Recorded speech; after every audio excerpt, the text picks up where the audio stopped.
We are past Labor Day, folks, which means the 2024 election is officially, like, in overdrive now. And you know what they say, right? It's not over till it's over, especially in this race. Right. But amidst all the chaos and the horse race stuff, there's one thing that's got analysts buzzing, and it's not, the top of the ticket. Right. So we're diving into a piece today all about Kamala Harris's surprising running mate choice, Tim Walz.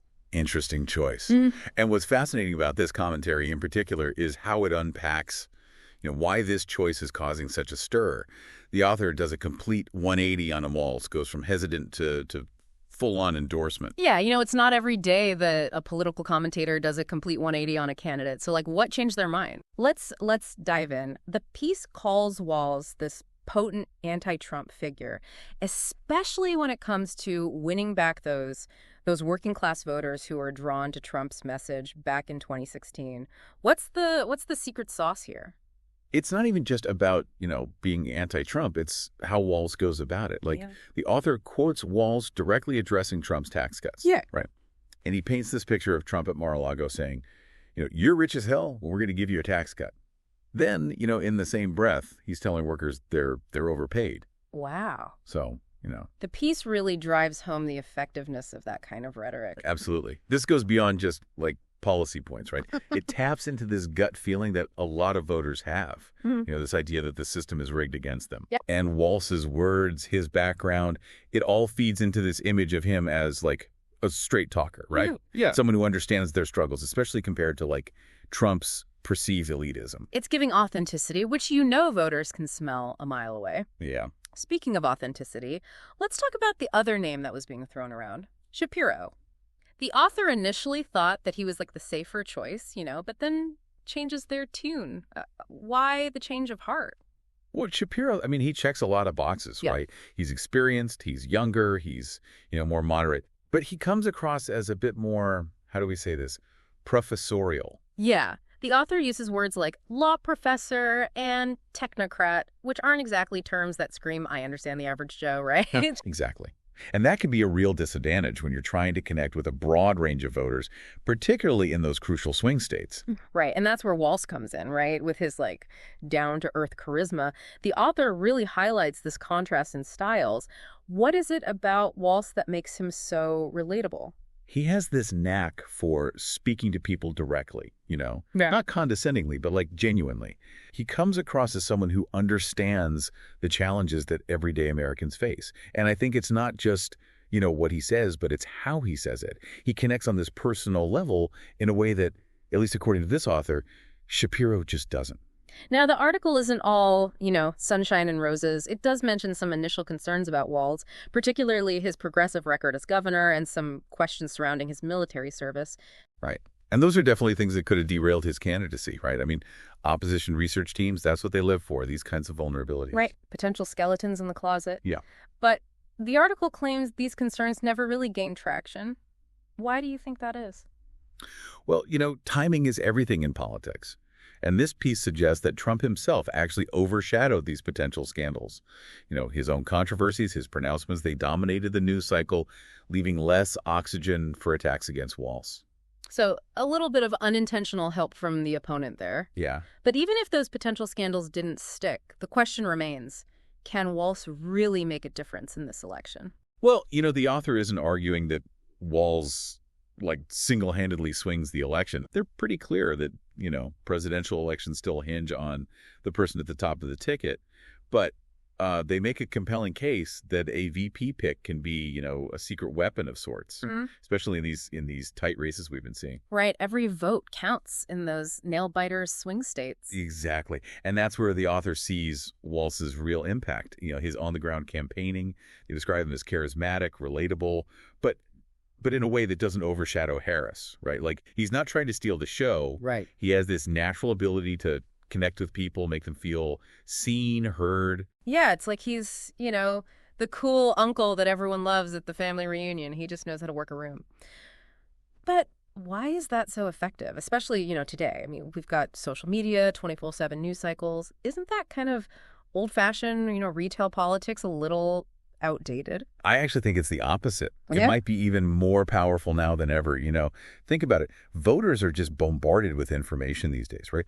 A lot of it negative, a lot of it misleading. It's easy to become cynical, disengaged. Yeah. But when someone like Walz shows up, looks you in the eye, genuinely listens to your concerns, it cuts through all that noise. It's about making that personal connection, right? Like building trust. It's not about party lines at that point. It's this person gets me. He understands what I'm going through. Exactly. And it's particularly potent, I think, when you consider the voters that Walz seems to resonate with most. Those who are maybe disillusioned with the political establishment, maybe even a little angry. They're the ones who might stay home on election day or cast a protest vote. But Walz, the author suggests, he has the potential to re-engage them, to convince them that their vote, their voice actually matters. So we've got this perfect storm brewing, a tight race, a key demographic up for grabs, and a running mate who seems almost tailor-made to connect with them. Yeah. But there's another layer to this, isn't there? That this article, it isn't just about strategy. It kind of hints at this potential shift in how we approach politics altogether. You're right. What makes this piece so thought-provoking is how it touches on this hunger for authenticity, I think, in our political discourse.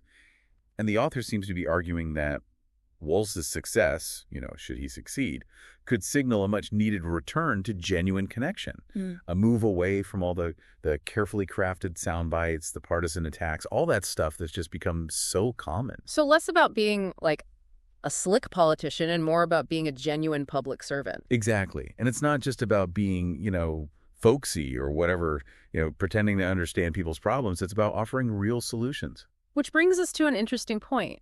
Walz's record as governor, he wasn't just talking the talk, he was walking the walk. Yeah, and the article highlights this. He implemented policies that resonated with working-class families, policies that addressed, real-life issues. Which, leads to the question, could this election signal, a bigger shift? Could this be the beginning of a new kind of politics, one that values empathy, authenticity, and real solutions over division and partisan bickering? It's certainly possible. Too early to say definitively, of course. But, if Walz proves to be a deciding factor in this election, it could very well inspire a new wave of politicians, right? Ones that prioritize genuine connection, Right. Prioritize offering those tangible solutions we were talking about. Yeah, less smoke and mirrors, more real talk. It's a refreshing thought. Absolutely. And it suggests that maybe, just maybe, voters are hungry for something different. Yeah. They're tired of the division, the negativity, that feeling that their concerns just aren't being heard.